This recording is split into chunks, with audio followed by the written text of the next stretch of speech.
গল্প অ্যানিমেশন চ্যানেলে আপনাদের স্বাগত। আমার মাথায় খুব ভালো একটা কুকুর ডাবের বাড়ি দেখতে আসে। সুন্দরবন অঞ্চলে অনেক পাখি থাকতো, আর তারা সবাই একসাথে সুখেই বসবাস করত। জঙ্গলের পাশ দিয়ে বয়ে যাচ্ছে বিশাল এক মেঘনা নদী, আর সেই নদীর পাশে টোনা আর টনি তাদের ছোট্ট মেয়ে তরিকে নিয়ে সুখেই দিন কাটাচ্ছিল।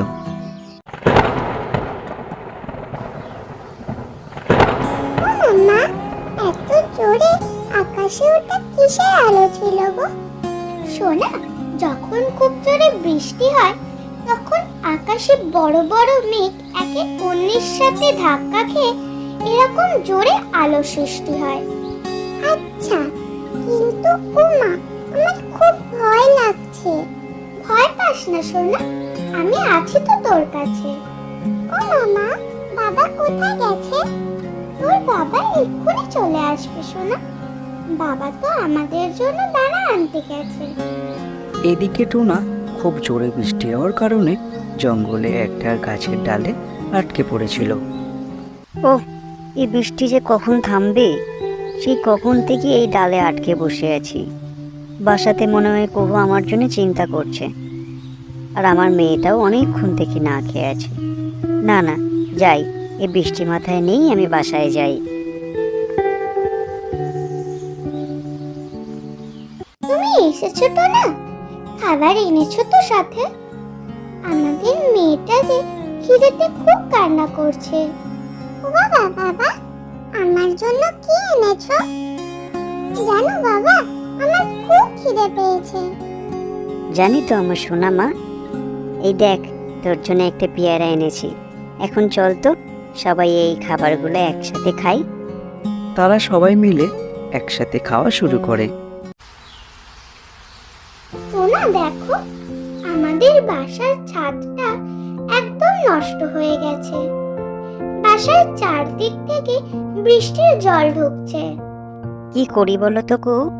সৃষ্টিকর্তা যে আমাকে খুব গরিব বানিয়েছে।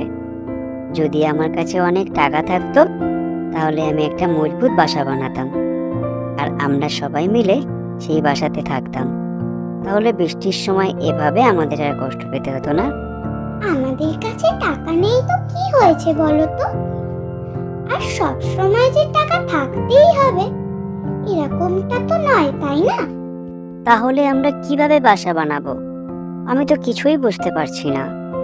আমাদের মাথা খাটিয়ে একটা বুদ্ধি বের করতে হবে, বুঝেছো? এদিকে টোনা ও টনির কন্যা তরি শুয়ে শুয়ে তাদের সব কথাই শুনছিল, আর সে ভাবছিল কিভাবে আমাদের বাসাটাকে শক্ত ও মজবুত করা যায়, যাতে মা আর বাবাকে কোনো টাকাই খরচা না করতে হয়। এইসব কথা ভাবতে ভাবতে তারা সবাই ঘুমিয়ে পড়ে।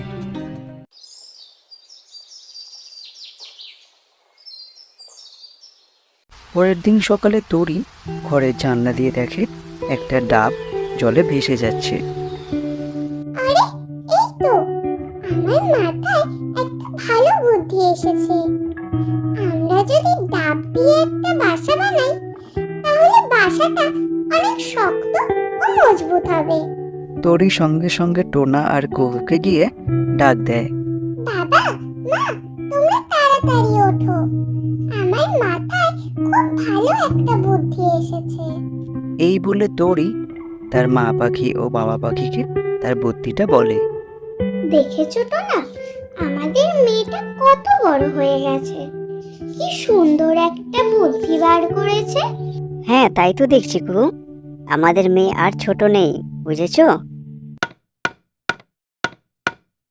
এই বলে তারা সবাই মিলে একটা ডাবের বাড়ি বানালো, আর এই দেখে বনের সব পাখিরা কুহুর ডাবের বাড়ি দেখতে আসে, এবং তারা সবাই তরির খুব প্রশংসা করে।